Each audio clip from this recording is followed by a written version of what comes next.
Okay, hello everyone, welcome. While we're expecting a big crowd today, we still have folks logging in on the line, but we're going to go ahead and get started and stay on schedule. Welcome, thank you for joining us. My name is Thomas Meredith, and I will be moderating today's Power Up session on effective metrics and governance for the RMO. We've got you for 30 minutes today, so I'm going to get quickly into some housekeeping items and then get out of the way. We have made a copy of the deck available. If you look in your handout window there on the GoToWebinar panel, there's a PDF copy. You can download that. We are also recording the webcast. An email will go out later today with a link to the recording. And as always, please feel free to share that with any colleagues who aren't joining us today, but you think might be interested in this topic. And then we have a question and answer session at the end. Our intention here with these power-ups is to get as interactive as we can, even though we do have a big crowd, but that's okay. So as we go through this content, and hopefully this triggers some questions that you guys want to ask, enter those in the questions window of your GoToWebinar panel. I'll be pulling those and we'll get right into a session before we sign off today. Okay, and quickly for our resource management certified professionals, our RMCPs on the line, welcome, thanks for joining us. And we do offer a half PCU credit for attending today's Power Up, so be sure to record that and submit that as well. Okay, now I'm ready. So let me get out of the way and welcome the Managing Director of the Resource Management Institute, Randy Mislovic. Randy, welcome. Hey, Thomas, thank you very much for your introduction. Just a quick sound check. My headset sound good to everybody, to you? Yep, sounds good. Okay, perfect. All right, welcome everyone to our second Power Up of 2019, Effective Metrics and Governance for the RMO. I really want to say a very special thanks to our sponsors for today's Power Up broadcast, MavenLink, Keyed-In Solutions, and Kimball Applications. Appreciate their support of this important broadcast, as well as all three of these companies have also been very supportive of the Resource Management Institute since its inception, and we appreciate that very much. We apparently picked a really hot topic because just looking at the size of the group that's registered and joined us today, looking forward to having this conversation with everybody, and we will try to save a little bit of time at the end for questions from the audience. For those of you not familiar with the Resource Management Institute, we are dedicated to the advancement of resource and workforce management thought leadership. And we do that in a variety of ways, development of best practices and development of those things in this area. We have an extensive market research program underway, as well as a big library of white papers on the topic available through our website. We have training and education programs and certainly events like this today that we're doing. And these things are all important as resource management, as we've proven, is very, very relevant to project performance and a services-based business, in addition to things like better resource utilization, customer satisfaction, and now bigger focus on employee engagement and retention. Those of you who haven't been to our website, please do at resourcemanagementinstitute.com. This is what our homepage looks like, but I have a circle around this one thing here, which is the join button. And just for a reminder, everybody, joining the RMI is absolutely free. It gets you behind our firewall and access to a lot of things like our research and white papers. So encourage you to do that. You'll have opportunities through your participation with the Institute to collaborate in events like today. And through community forums and other tools we give you to communicate with other people in the community, opportunities to innovate our market research and our white papers we think will really help you with that. Our RMCPs get access to a special toolkit, and our research, by the way, we believe is just world class, and as it relates to research and resource management, it's the deepest and most comprehensive of anything that's been conducted in the industry so far. We actually have a survey going on right now to learn more about your wants and needs and how you're using PSA and PPM tools for the purposes of resource management. And you can go to our website, participate in that survey. It only takes 6-7 minutes, and you get a free copy of it when when the research report is published. And lastly, education. We've got a certification program, intro to resource management classes, and other opportunities like this Power Up to learn about resource management and workforce management and how to make it work better in your organization. So with that as a brief commercial, let me move right into today's topic, effective metrics and governance for the RMO. If you don't have an RMO, by the way, everything we talk about today in this broadcast is still relevant to your organization. However, if you're like the folks that the sample of the folks that responded to our last research report are on RMOs, it was released at the beginning of the second quarter. 68% of professional consulting and service organizations have an RMO today in enterprise IT. So more than half of you do, and in product development, 57% have developed an RMO to run the resource management operations. And when we compare that data to past surveys, the growth of the RMO is undeniable and growing fast across all of those domains, and therefore leading to a natural question and the purpose of our topic today, metrics and governance for the RMO. An old quote, but an important business quote: if you can't measure it, you can't improve it. I've heard the expression, you are what you measure. A lot of different ways to say that, but metrics and governance are really, really important to any effective business process. And so today we're going to zero in on resource management specific governance and metrics. So little definitional stuff so that it provides some context for how I talk about these things through the balance of this broadcast. Governance is an infrastructure and process to monitor and control all resource management functions.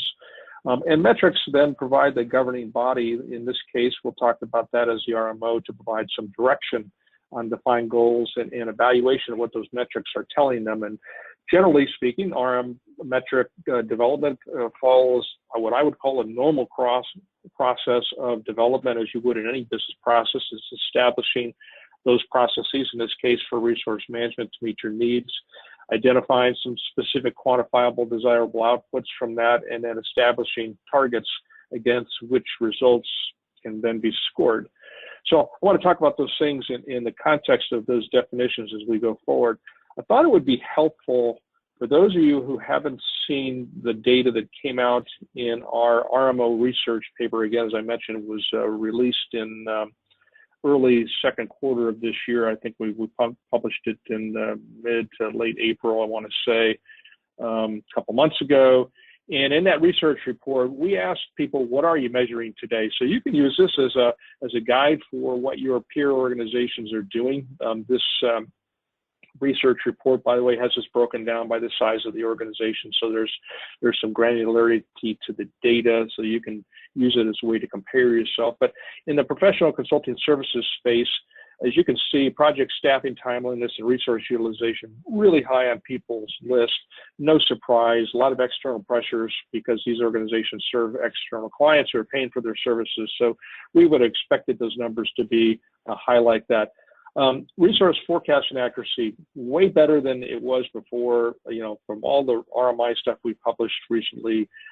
This is a really important element. If you can't get forecasting going and working the way you need, it's really hard to ever get good at resource management. So the good news is 2/3 of you are measuring that. The bad news is 1/3 of you aren't doing that yet, but you're going to find to do this, you're going to have to do it. Also encouraging to see so much focus on employee retention. And I'll talk a little bit about that, but we've got a new white paper series we just started on this topic. Everybody's focused on employee engagement, employee retention. So this is an important part. Good RM processes can help drive better employee engagement. I'll talk a little bit about that as we go.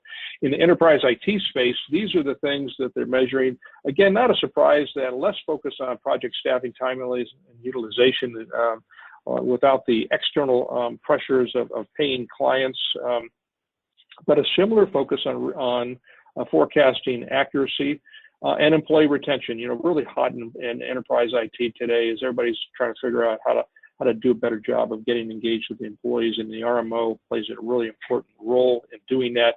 Interesting though, and a bit of a surprise, is 22% have no way to measure resource management, no metrics for it. So that was a bit of a surprise and an opportunity there.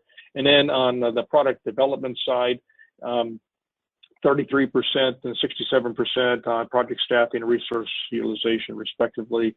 Forecasting right in the same zone as the other two domains, and employee retention.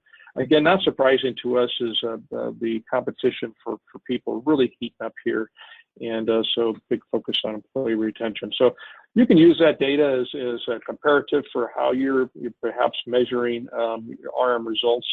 I thought I would move and now talk a little about how we would talk about it and recommend as the RMI, how you should be thinking about as you're developing your metrics and governance approaches. 5 things that we would, when we're talking to members or through our parent company, RTM Consulting, working on a consulting engagement or resource management. The size of the organization has something to do with what you're going to measure, big or small, what are your scale needs, what kind of technology support. The mix of your project portfolio, do you have a few small, big projects that really move the needle, or is it lots of little ones? What's your project complexity? That certainly will have some bearing on what you're going to measure and how you're going to measure it. Maturity of your RM processes, certainly where I start, where I intend to go, as I become more mature in RM processes, I'm going to certainly change what I'm measuring, how I'm measuring those things. Your automation tool support, really important here. Today's PSA PPM tools have come a long, long way. That's the good news. The bad news is our most recent research says almost 2/3 of you are still relying on spreadsheets at some level to do this work. I encourage you to make sure you're fully exploiting the capabilities of your PSA and PPM tools that you are utilizing today, and making sure that they're going to be able to support your needs as you define metrics to measure. And then last is, project managers have been around for a long, long time. The role of the resource manager is much more nascent. Don't know that I could tell you exactly when the day this started, but it's roughly not too distant from when our parent corporation started. And skilled resource managers are still in, I'll just say, limited supply, as we're doing our best to try to pump out more resource management certified people and press more education into the marketplace so we can grow the pool available to all of you, because skilled resource managers are pretty important to doing this. So just 5 things that you ought to be thinking about as you're developing your governance and metric strategy. For those who are RMCPs in Align, you'll recognize this picture, which is right out of our RMCP certification training. And there's 3 things I want to point out on this page that are really important. One is on the left-hand side of the page, you'll see what I'll call 5 different elements for governance, which is where I want to start to talk about governance. Is 5 things that we think you ought to be governing at some level. And the why as to why you should be governing these things is off on the right-hand side of this page. And then the what is it that I'm governing? What are the things I'm specifically using to govern are here in the middle. Now, I don't have time in this 30-minute broadcast to go through all of these, but I'll just briefly mention that is if there's anything you take away from this page is that there are 5 elements to govern forecasting. Really important. You can't do this well if you can't get forecasting right. So measuring things like your interlock processes and how you develop your forecast of both supply and demand, pretty important. Your staffing processes, how do you aggregate and supply and demand forecasts and put them together with some kind of a prioritization method for staffing. An approach to skills inventory. If you read our research report that came out early in the first quarter that we did in 4Q of 2018, we did an extensive survey around the skills inventory process, and because again, like forecasting, it is a mission critical element. If you can't do skills inventory right, hard to ever get good at resource management. And that report identified some clear best practices in skills inventory management. So I encourage you to go back and look at that one. Sourcing and development, how do you do skills mix management? As you look forward in your forecast, how are you making sure you're doing the things relative to training and hiring and recruiting, et cetera, to make sure that you have the capacity with the right skill set and skills mix when you're going to need it. And then lastly is the right kind of technology support. You have PSA and PPM tools are in place that are going to help you measure and govern this environment correctly. So this is a great guide to governance in these environments. From an RMO role, and again, if you don't have an RMO, if you have a function that's doing something to govern this, whatever you call it, These are the things we tell people or teach people in the certification program that an RMO generally would own as responsibilities to develop and implement in those processes and roles and responsibilities to collect and maintain data, run reports, analyze it, coordinate, facilitate, follow up on meetings, driving compliance, identifying process improvement opportunities, all things that are important to driving proper governance from the RMO across the enterprise. And again, one of the other things we focus on heavily is the value in centralizing resource management in your operations. There's a clear correlation between centralization of these capabilities and the results that you get. Metrics. So, we use metrics then to help us reinforce what we're governing. What are our goals, things we're trying to accomplish, as you remember from the definition that I shared earlier. And there are 6 things that are pretty common to whether you're a PS organization, an enterprise IT organization, a product development organization.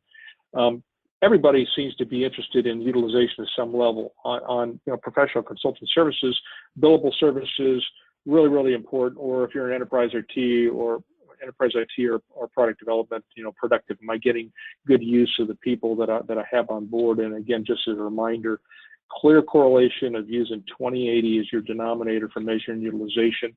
The lower you make your denominator to adjust for things like vacation, those sorts of things, the worse your performance gets. The data doesn't lie. Use 2080 as your denominator measuring utilization. Forecast accuracy. Can't say this enough, is you can't be good at this unless you get good at forecasting. So most good organizations have developed some kind of an accuracy index or some way to measure and hold people accountable so that they get better and better at forecasting. When you start out, you won't be as good as you'll be 6 months from now, but really important to do this. Project mobilization, very, very important, is particularly in either PS organizations, or if you're an enterprise or product development and you've got deadlines to meet, how quickly you can mobilize to your projects is pretty important to satisfying your customers both internally and externally. Skills database currency, very clear correlation, as we proved in the data from our research report we published in the first quarter, is the database currency leads to a better inventory of capabilities that you use when you're matching people to work. And it's really important you get this right. So people are really focused on the skills database currency. Time tracking. Do you really know where all your time goes today? I would just say that in professional services, we see them much, much more buttoned down because utilization, customers are paying the bill. And so utilization is important to their profit objectives. We don't see as much discipline on this in enterprise IT and product development. Some of you may be very good at that, but we see, I'll just say, less rigidity in this area, and would encourage you to 100% of the time when we look at an organization and their time tracking and we get them to focus on discipline here, they realize that there is time going places they had no clue where it was going, and this really unlocks opportunities then to redeploy that time to places that are spent more on what we'll call the right things. Employee retention, really important today in today's environment, and the RMO can play an important role in this. There's a first part 1 of a series and white paper series on employee engagement and how the RMO and HR can work together to do a better job with this, using the RMO as a functional enabler of that. And part 1 is available out there on the website, and I'm in the middle of writing part 2 as we speak. Now, there are some differences between the various domains. These are certainly not all of them, but a couple that I'll point out in each case is in professional services, contractor usage and time to staff are generally things that people are looking at that are helping them in enterprise IT.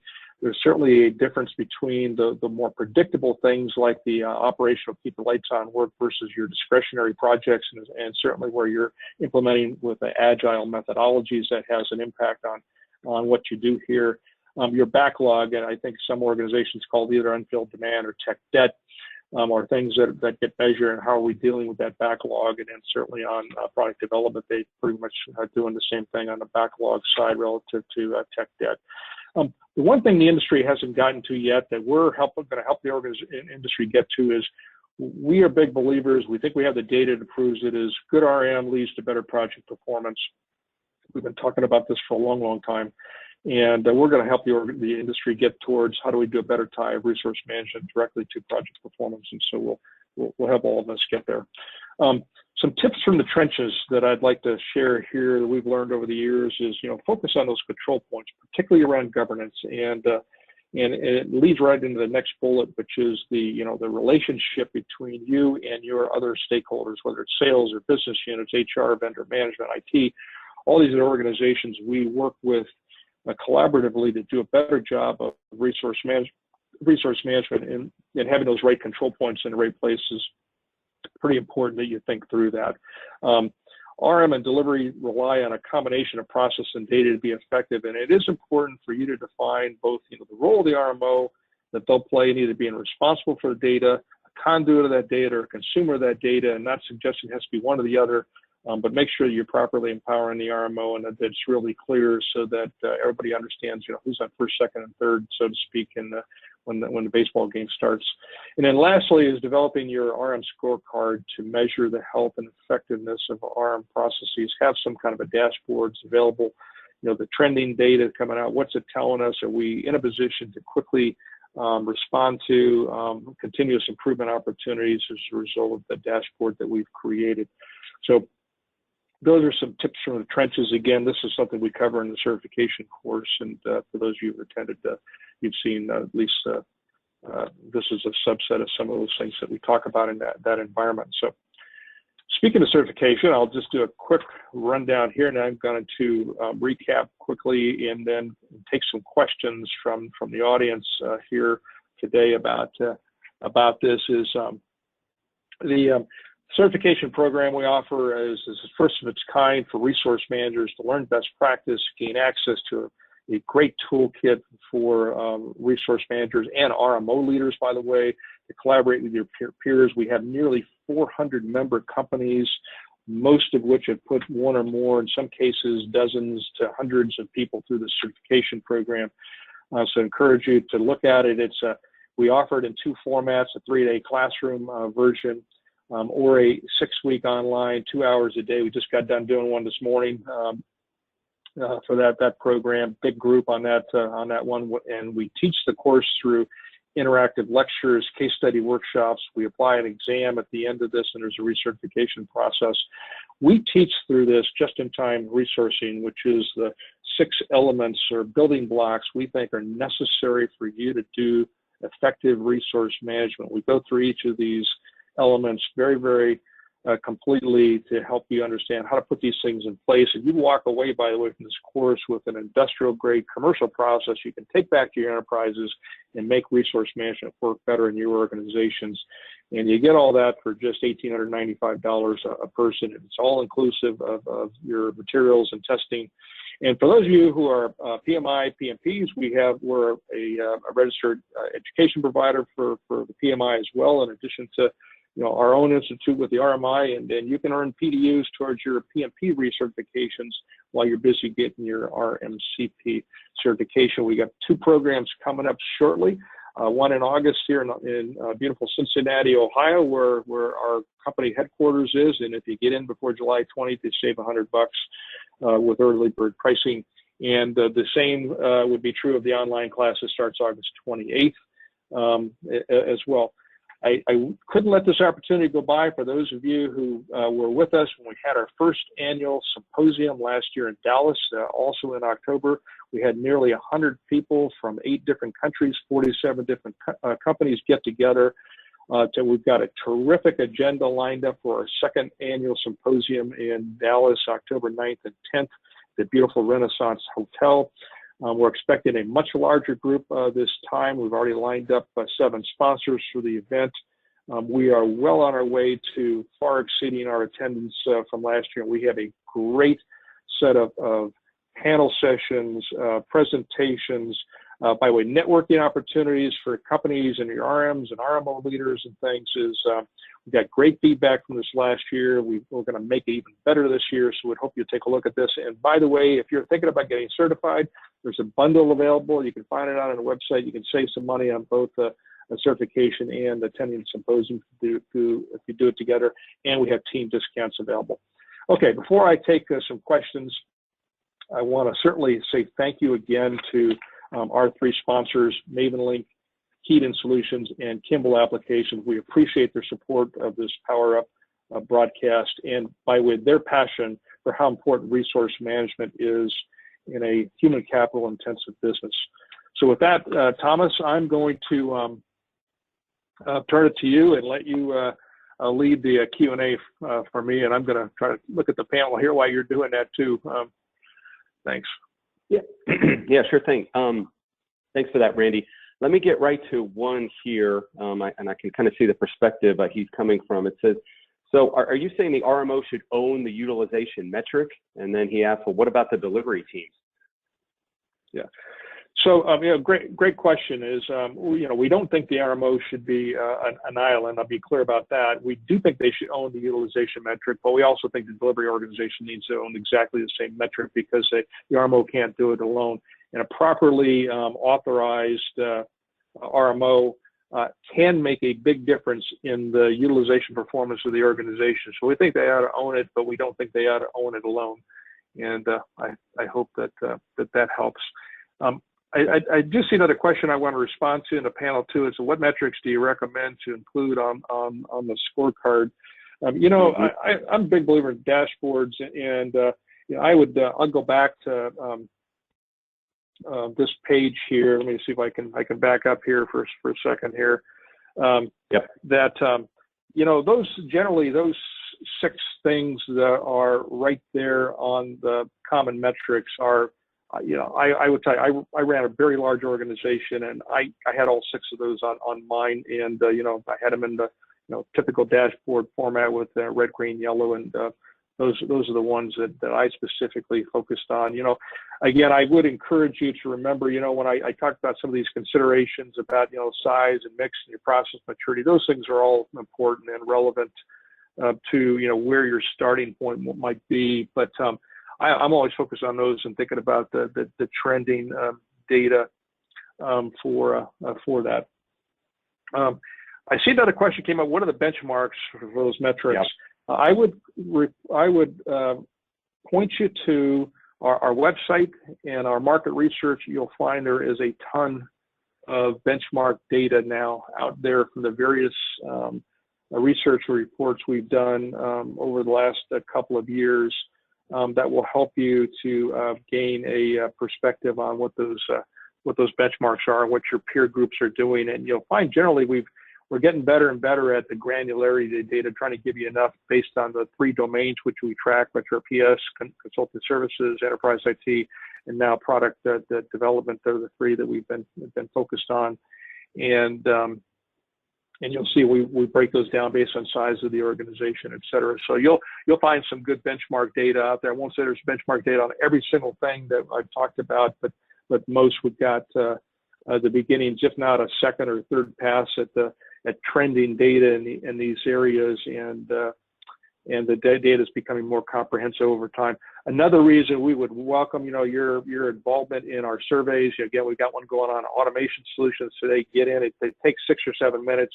You'll get some great data back on that as an example, but we'll be doing another one coming up here on a couple other topics that are related to utilization and various other things. So get in the game and play, and you get some great data back. Okay, Thomas. Yep, I got one more. This came in during the metrics, and we've been talking about what metrics you recommend to include. And I thought maybe we could talk a little bit again about where do you see RMO struggling the most when it comes to these metrics? Yeah, it's interesting. Most organizations we see, if you haven't gotten to resource management and a focus on it by now, you're really, really late to the game. And you can't run a good services organization operation and have great project performance unless you get good at resource management. Where we see people struggling is ignoring that point I made a little while earlier about your process maturity being important. Is you got to walk before you run, and so don't expect great things on day one. Is kind of pick your baselines. Where are we really today in utilization? Where are we on staffing timeliness? Where are we on effectively sticking to our cadence of updating the skills database and how accurate it is, forecast accuracy. Put your baselines in point. Where am I today? Where would I like to be 3 months from now, 6 months from now? And let those trend lines in and drive a continuous improvement process and get better. We see too many organizations wanting to start off and being at the benchmark levels, and that's just not the way it works. This stuff, like any other business process, it takes time to, I'll just say work out, oil the wheel a little bit and work out the kinks, and you can get there. It just got to be realistic about where you start and where you're headed and how quickly you can get there. Okay, great. Thanks, Randy. Definitely wanted to get that one in before the top of the hour. We are at the top of the hour. I want to stick to our allotted time, and I want to thank everyone for joining us, for taking 30 minutes out and talking about the latest research that we did and joining us for this session. I will go ahead and plug our next Power Up session. It's not until the fall, but it is going to be on mastering the annual budget process for delivery teams. That will be our next Power Up in Q3, and we will you'll see that come into your inboxes soon enough, and we'll give you a chance to register for that. I'd like to thank our sponsors again for helping us put this together. And Randy, thank you for your time and sharing your perspectives today. You're welcome. Thank you. Thank you, everyone, for joining us. We appreciate it. Yep, and with that, we'll sign off. Thanks, everyone. Have a great day.